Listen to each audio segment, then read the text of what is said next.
पूरे देश के लिए 22 जनवरी खुशी का पर्व है। गर्व का विषय है कि मर्यादा पुरुषोत्तम भगवान श्री राम की प्राण प्रतिष्ठा होने जा रही है। कार्यक्रम भव्य रूप में और विशाल रूप में होने वाला है, जिसको लेकर आमंत्रण भी भेजे गए हैं। और हम आपको बता दें, छतरपुर जिले से मात्र 2 शख्सियत ऐसी हैं जिन्हें आमंत्रण भेजा गया है। एक बागेश्वर धाम के पीठाधीश्वर पंडित धीरेन्द्र कृष्ण शास्त्री, और दूसरे कौन हैं भाई, हम इस वीडियो के माध्यम से आपको बताएंगे और बताएंगे कि अब वहाँ पर किस तरीके की व्यवस्थाएं हैं और यहाँ से जो आमंत्रण भेजे गए हैं, जो लोग जाएंगे 2 लोग, उनको लेकर क्या व्यवस्थाएं हैं, वहाँ पर किस तरीके की तैयारियां हैं। और खुशी इस बात की मिलती है कि मर्यादा पुरुषोत्तम भगवान श्री राम के राम काज में शामिल होने का अवसर जिसे मिलता है वो गौरवान्वित महसूस करता है।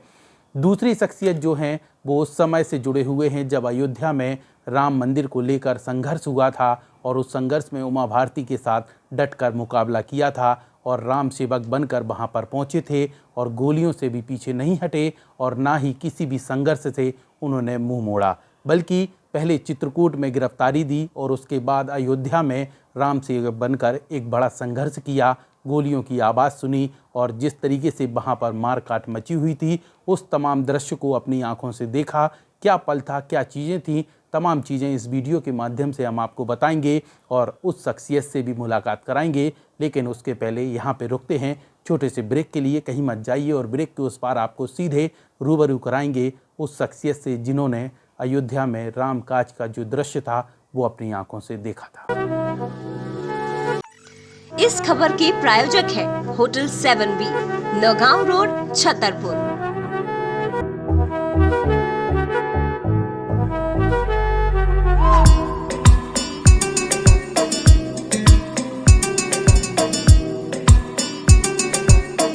ब्रेक के बाद एक बार फिर आप सभी का दर्शकों का स्वागत है। मैं हूं लोकेश चौरसिया। अब हम रुकावट किए बगैर सीधे उस शख्सियत से मिलवाते हैं जिन्होंने अयोध्या में जब राम सेवकों पर गोलियां चल रही थीं अपनी आंखों से दृश्य देखा था और किसी भी प्रकार की पीछे मुड़कर नहीं देखा और आगे चलते गए, संघर्ष करते रहे। ऐसी शख्सियत हैं जान रायटोरिया के महंत भगवान दास सिंगारी जी, जो हमारे साथ मौजूद हैं, जिनसे हम पूरी कहानी जानेंगे और आमंत्रण जो मिला है उसके बारे में भी बात करेंगे। महाराज जी, स्वागत है आपका। जय श्री सीताराम। सबसे पहले तो हम उस समय के संघर्ष की बात करेंगे जब अयोध्या में एक संघर्ष हो रहा था। राम सेवक के रूप में आप वहाँ पहुँचे और उमा भारती के साथ डटकर मुकाबला कर रहे थे। क्या कहानी थी वो? देखिए, उस समय जोश था कि राम जी का कार्य करना है और एक रामचरितमानस की चौपाई सब लोग रटते थे। राम काज क्षणभंग शरीरा, जियन मरण सब सुर सर तीरा, सरजू तीरा, ऐसा नारा लगवाती थी हमें उमा भारती जी। और उमा भारती जी के साथ में सैकड़ों लोग यहाँ से गए थे, जो कि पहले हम लोगों को बॉर्डर में, यानी चित्रकूट से जो यूपी का बॉर्डर है वहाँ बैरियर लगे थे, सैकड़ों की तादाद में पुलिस लगी हुई थी, प्रवेश नहीं करने दिया गया था। और वहाँ प्रवेश करते समय कई लोगों के यानी लाठियाँ चलाई गई थी, जिसमें घायल हुए थे पहाड़ गांव के रामपाल सिंह, उनका पैर टूट गया था। संकट मोचन मोहल्ले से जगदीश खटीक, उनके कमर टूट गई थी। हमारे राम भरोसी चौरसिया जी, और ये जो बागेश्वर धाम का सुन रहे हो, इनके दादा थे भगवान दास गर्ग और मेरा नाम है भगवान दास श्रृंगारी। हम लोग सब साथ में गए हुए थे और उमा जी के साथ किस तरह से चित्रकूट से मेन रास्तों को छोड़ करके और भागे थे कि कैसे भी हो हमें जिंदा ना जाना पड़े तो स्वीकार है, लेकिन राम जी के मंदिर का कार्य करना है। इस तरह से उमा जी के साथ सब लोग हम लोग वहाँ पहुँचे थे। लेकिन वहाँ का दृश्य जो देखने को मिला है भगवान, वो दृश्य आँखों में जब आ जाता है कि अयोध्या की गलियां खून से बह रही थी। सरजू में जाओ तो सरजू का जल लाल दिखता था। ना जाने कितने देश के कार्य सेवकों के वो गोलियों से भुंजवा दिया गया था। हमें सुख भी मिल रहा है, हमें आनंद भी हो रहा है कि जितना उस समय कष्ट उठाया है वो आज हमको ये देखने को मिल रहा है कि हम लोगों के कार्य हमारे यहाँ से बहुत ख़त्म हो गए हैं, लेकिन हम मौजूद हैं।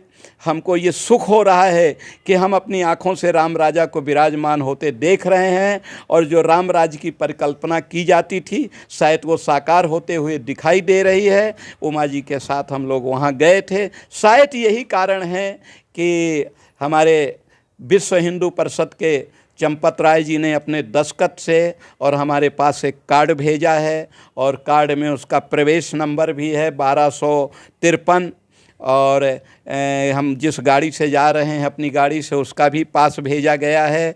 और ये भी साथ में लिख करके उसमें आया है कि 22 तारीख के पहले 21 के पूर्व आप यहाँ आ जाएंगे तो आपकी समस्त सुविधाएं सुरक्षित प्राप्त होंगी। अगर आप सोचें कि हम 22 को ही जाएं तो ये आपकी जवाबदारी है फिर वहाँ। इसलिए हम यहाँ से 18 तारीख को निकल रहे हैं, और भगवान की स्थापना का अवसर, शुभ अवसर देखने को मिलेगा। और ये हमारे लिए, भारतवासियों के लिए, अपितु भारत ही नहीं, जहाँ भी पूरे विश्व में हमारे सनातनी बसे हुए हैं, उनको ये दूसरी दीपावली देखने को प्राप्त हो रही है। जब राम जी लंका में विजय प्राप्त करके अयोध्या लौटे थे तो घर घर में पूरे यानी विश्व में दीपक जलाए गए थे, दीपावली मनाई गई थी। आज भी वो दीपावली मनाई जाती है, और ये दूसरी दीपावली 22 जनवरी को मनाई जा रही है, जो भगवान राम वहाँ स्थापित हो रहे हैं। बहुत गौरवान्वित हो रहे हैं, बहुत अपने को प्रसन्नता महसूस हो रही है। दुख भी हो रहा है कि हमारे साथ जो कार्य सेवक थे वो कई कार्य सेवक समाप्त हो चुके हैं, लेकिन धीरेन्द्र कृष्ण शास्त्री उनके नाती मौजूद हैं, वो भी आमंत्रित हैं, और मैं भी आमंत्रित हूँ, वो भी पहुँच रहे हैं। शायद उमा जी टीकमगढ़ ज़िले से कहलाएं, इसलिए उनको टीकमगढ़ से निमंत्रण टीकमगढ़ ज़िले से मिला होगा। महाराज जी ये कह रहे हैं जब वो वहाँ पे हिंसा हो रही थी, दंगा हो रहा था, तो शायद हमें ध्यान है 90 या 92 की कहानी थी, वो कब की बात है? और चित्रकूट में पहले क्या हुआ था? चित्रकूट में क्या हुआ था, उसके बाद अयोध्या कैसे पहुंचे थे? देखिए, चित्रकूट ही नहीं, जहाँ जहाँ से दूसरे प्रदेशों का बॉर्डर था, हर बॉर्डरों को सील कर दिया गया था। इसलिए चित्रकूट में पीली कोठी से सीतापुर जाते हुए एक चित्रा बैरियल है, उस बैरियल में सैकड़ों की संख्या में पुलिस लगी हुई थी, लठ लिए, डंडे लिए। हम लोग ज़बरदस्ती बैरियल तोड़ करके प्रवेश करना चाहा तो हम लोगों के ऊपर लठ चले थे, जिसमें हमारे कई साथी यहाँ के घायल हुए थे, और ज़बरदस्ती हमको ट्रकों में भर करके, और कालिंजर है यहाँ यूपी में, उस कालिंजर के जंगल में हमको छोड़ा गया था। लेकिन चित्रकूट से हमारे संतों के, हमारी व्यवस्थाएं थीं कि उनके छोड़ने 12 बजे रात्रि में छोड़ा गया था। उसके बाद हम अपनी अपनी व्यवस्था से जहां जैसे हुआ बॉर्डरों को छोड़ करके खेतों से इधर उधर से अंदर प्रवेश किए। यूपी में हमारे उमा जी का काफ़ी वो था, उनके माध्यम से कहीं साधन मिला, कहीं पैदल चले, कहीं आराम से चले, कहीं दौड़ करके चले, लेकिन इस तरह से हम लोगों ने अयोध्या में प्रवेश किया था।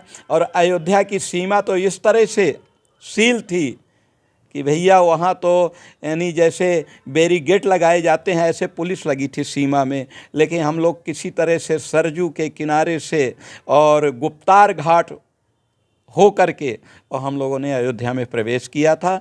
और कौन से सन की बात है ये सन 92 की बात है, 6 दिसंबर। अच्छा, उस समय अयोध्या में जी हाँ, हम लोग प्रवेश कर गए थे।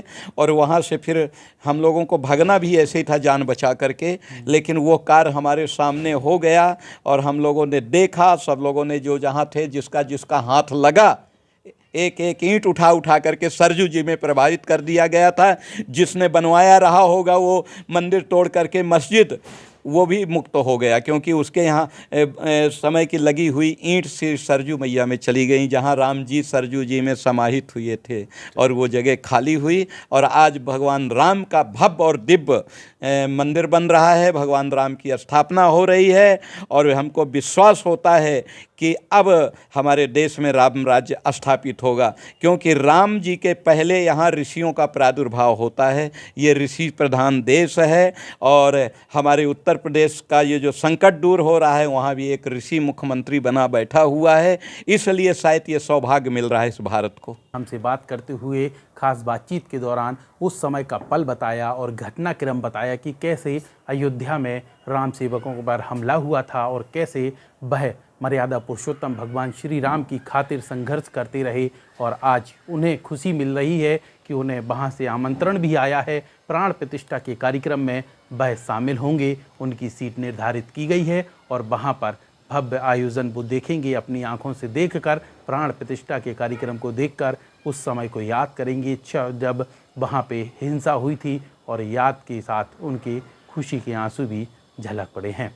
कैमरामैन राहुल माली के साथ लोकेश चौरसिया, वरदान एक्सप्रेस।